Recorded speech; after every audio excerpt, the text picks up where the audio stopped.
मी धैर्यशील ज्ञानदेव कदम, जिल्हाध्यक्ष भारतीय जनता पार्टी सातारा, आज नम्रपणे निवेदन करायला या ठिकाणी आपल्या सगळ्यांच्या समोर आलोय।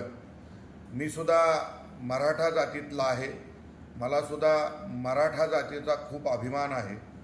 अनेक मोर्चे निघाले, अनेक उपोषण झाले। त्या उपोषणामध्ये सुद्धा पक्ष गट तट पार्ट्या सोडून आम्ही सर्व मराठी जातीला आरक्षण मिळालं पाहिजे म्हणून गेले अनेक वर्ष संघर्ष करतोय आणि त्याला मूर्त स्वरूप यायचे दिवस आलेले। काल आणि गेल्या 15 दिवसांमध्ये मराठ्यांचे नेते आदरणीय जरांगे पाटलांनी, आमचे नेते आदरणीय देवेंद्र फडणवीस साहेब यांच्यावर एकेरी भाषेत उल्लेख करून, खालच्या पातळीवर भाषा वापरून या ठिकाणी त्यांची जात काढायचा प्रयत्न केला।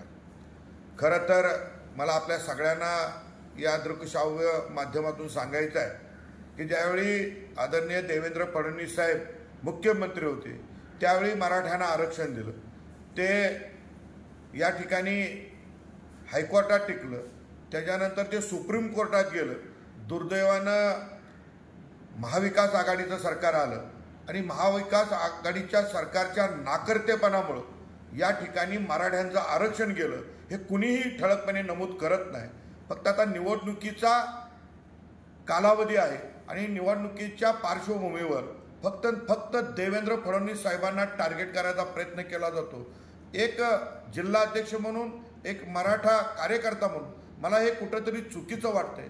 कारण आता सुद्धा सगळे सोयऱ्यांच्या विषयी ज्यांच्या वंशावळे त्यांना दाखले मिळण्याची सोय झालेली आहे, परंतु कुठलाही कालावधी न देता मी बोलल तेच झालं पाहिजे, अवक्या अमुक दिवसात झालं पाहिजे, हे कुठंतरी हट्टासाठी मराठा समाजाचं नुकसान होईल की काय अशी भीती निर्माण झालेली आहे। नुकतंच 1 दिवसाचं अधिवेशन झालं, त्यामध्ये सुद्धा आदरणीय मुख्यमंत्री एकनाथ शिंदे साहेबांनी छत्रपती शिवाजी महाराजांच्या समोर शपथ घेतली होती, मी मराठ्यांना आरक्षण देणार। आणि मग आदरणीय एकनाथ शिंदे साहेब, आदरणीय देवेंद्र साहेब, आदरणीय अजितदादा या सगळ्यांनी राज्य शासनाच्या वतीनं 10% आरक्षणाचा या ठिकाणी अधिवेशनामध्ये ठराव पास केला आणि उद्याच्या भविष्य काळामध्ये कोर्टात टिकणारं आरक्षण या ठिकाणी मराठा समाजाला मिळण्याचा मार्ग मोकळा झालाय।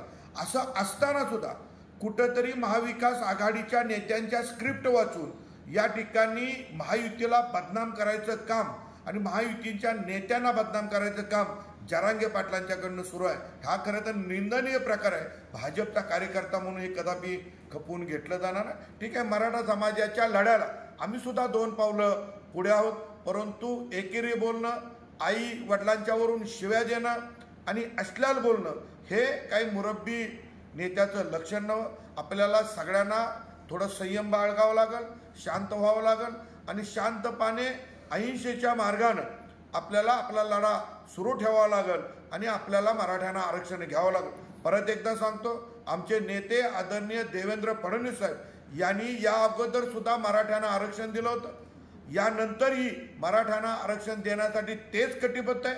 आमचा विश्वास आहे की भारतीय जनता पार्टी, महायुती आणि आदरणीय देवेंद्र फडणवीस साहेब मराठ्यांना 100% आरक्षण देतील।